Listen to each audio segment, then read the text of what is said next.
Hello, huwag mong sasayangin yung paggamit mo ng social media mo. Kung gagamit ka rin lang ng social media, sisiguraduhin mong kikita ka. By the way, yan, pinapakita ko.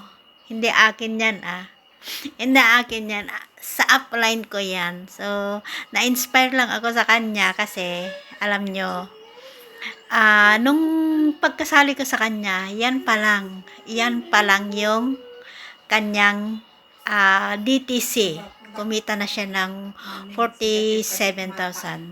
So, itong upline ko na ito, siya yung, mayroon siyang inisponsoran. Tapos, yung inisponsoran niya, siya yung nakapag-invite sa akin. So, yun. Na-invite niya ako. Tapos, ito, yung nag-invite sa akin, inisponsoran siya. So, ang upline ko yung inisponsoran niya. So, bali, upline ko na rin to. Tung pagkasali ko sa kanila, nasa ano pa lang siya, nasa 40K mahigit ang kita niya.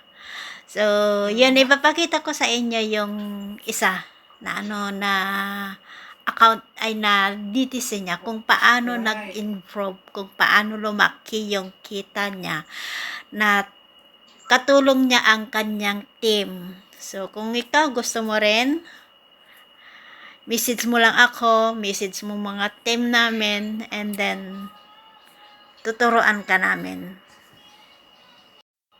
So, hayan na, naging 102K thousand. 102,622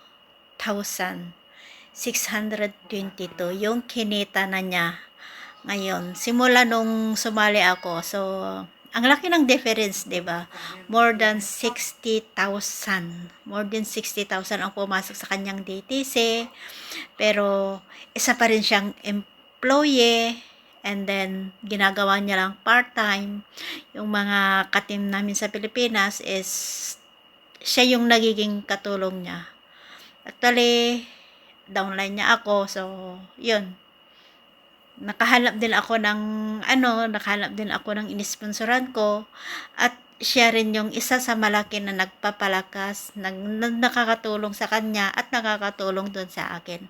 So, kung gusto nyo, then, na hindi masayang yung pagpi-Facebook ninyo, hindi masayang yung patitiktik ninyo, maghaw na rin kayo para sa ganon, maituro namin sa inyo yung system. So, ayan. Yan, pa-cute pa ako, di ba? Cute ko, palugay-lugay pa yung buhok, tapos pa ganon-ganon lang. So, papuspos lang. Na maya-maya kumikita na. Yeah, bye!